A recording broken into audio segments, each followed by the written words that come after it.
এই দুনিয়া আমাদের জন্য স্থায়ী নয়। আমরা দেখতেই পাচ্ছি আমাদের চোখের সামনে কতজন মারা যাচ্ছে।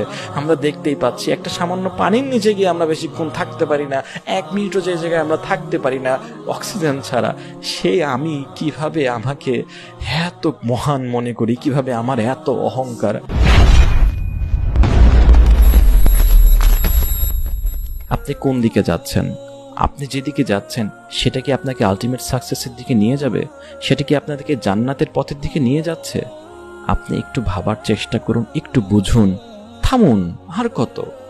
ওই লাইফটাতে শান্তি নেই, ওই লাইফটাতে শান্তি নেই। আসলে আপনি আল্লাহ থেকে দূরে থেকে কখনো শান্তি পাবেন না। ট্রু ওয়ার্ডস, আপনি আল্লাহ থেকে দূরে থেকে কখনো শান্তি পাবেন না।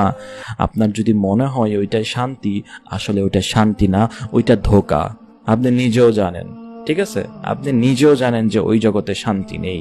একটা গানে কানে যতক্ষণ শোনেন ততক্ষণ আপনার ভালো লাগতে পারে, কিন্তু কান থেকে হেডফোন খুলে ফেলার পরে আপনার ডিপ্রেশনের শেষ নেই, আপনার খারাপ লাগার শেষ নেই। আপনি যতক্ষণ নেশার ভিতরে থাকবেন, আপনার শরীরে যতক্ষণ নেশা থাকবে ততক্ষণ হয়তো বা আপনি ভালো লাগতে পারেন, কিন্তু যখনই 1-2 ঘন্টা পরে সেটা চলে যাবে তখনই আপনার ভিতরে অস্থিরতার ভাব শুরু হয়ে যাবে। আপনি ভালো থাকতে পারবেন না কখনো আল্লাহ থেকে দূরে থেকে। সুতরাং আল্লাহর কাছে আসুন, আল্লাহর কাছে আসুন। আর আল্লাহ থেকে দূরে থাকে কি লাভ হবে? লাভটা কি? আর আল্লাহর কাছে সন্নিকটে আসলে ক্ষতিটা কিসের আপনার?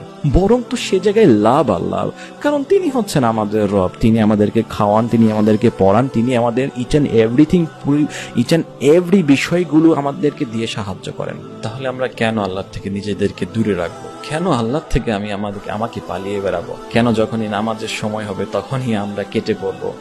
নামাজের আজান দিচ্ছে কিন্তু মসজিদের সামনে দিয়ে আমরা যাচ্ছি, কিন্তু তারপরও মসজিদের ভিতরে যাচ্ছি না। কেন এমনটা করছি? কেন আমি দূরে দূরে পালাচ্ছি? এটা একটু ভাবুন। আল্লাহ সুবহানাহু ওয়া তাআলা সূরা নাবার 39 নম্বর আয়াতে বলছেন, যালিকাল ইয়াউমুল হক, ওই দিনটি সত্য, ওই দিনটি সত্য। কোন দিন? সেই শেষ বিচারের দিন। কোন দিন? যেদিন মাথার উপরে কোনো ছায়া থাকবে না, যেদিন মাথার উপরে শুধু সূর্যের তাপ, এবং সেটা তাপ এত হবে যে বনি আদমের ঘামের নদী বয়ে যাবে।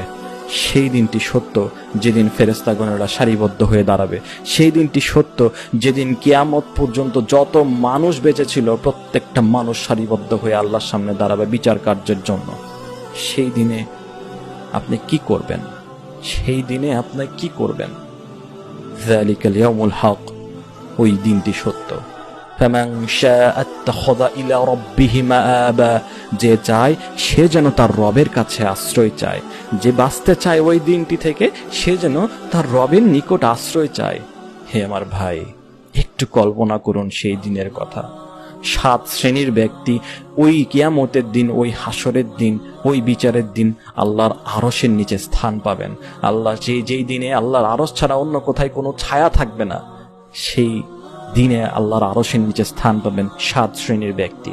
তার ভিতরে একটা শ্রেণী হচ্ছে যে কিনা তার যুবক বয়সে, যে কিনা তার যৌবনকালটা আল্লাহর ইবাদতে কাটিয়ে দেয়। হে আমার ভাই, এখনই ফিরে আসুন, এখনই ভাবুন সেই দিনের কথা।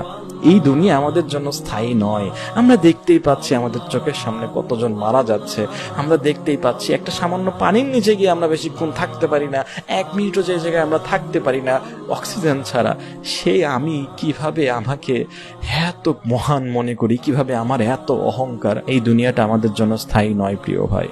একটু ভাবুন, এখনই ভাবুন, এখনই আল্লাহর দিকে ফিরে আসুন। আর আল্লাহর থেকে দূরে নয়, যা হয়েছে হয়েছে, তওবা করে আল্লাহর দিকে ফিরে আসুন। আল্লাহ সুবহানাহু ওয়া তাআলা কি বলে জানেন? যে সকল বান্দারা নিজেদের উপর জুলুম করেছে, যারা নিজেদের উপর জুলুম করেছে, আমার দিকে আসেনি, আমার থেকে দূরে সরেছিল, অনেক গুনার ভিতরে ছিল, অনেক খারাপ কাজে লিপ্ত ছিল, লা তাকনাতু মির রাহমাতিল্লাহ, তারা যেন আল্লাহর রহমত থেকে নিরাশ না হয়। সুবহানাল্লাহ। ইন্নাল্লাহা ইয়াগফিরু যুনুবা জামিয়া, আল্লাহ সুবহানাহু ওয়া তাআলা তাদের সমস্ত গুনাহ ক্ষমা করে দিবেন। সুবহানাল্লাহ, ইনি হচ্ছেন আমাদের রব। তাহলে সেই রহমান, সেই গফফার, সেই গফুরুর রহিম থেকে আমরা কেন এত দূরে সরে পালাই? আমরা কেন এত দূরে দূরে থাকি? হে আমার ভাই, এখনই তওবা করুন, আল্লাহর দিকে ফিরে আসুন, ডিসিশন নিন আজ, এখন।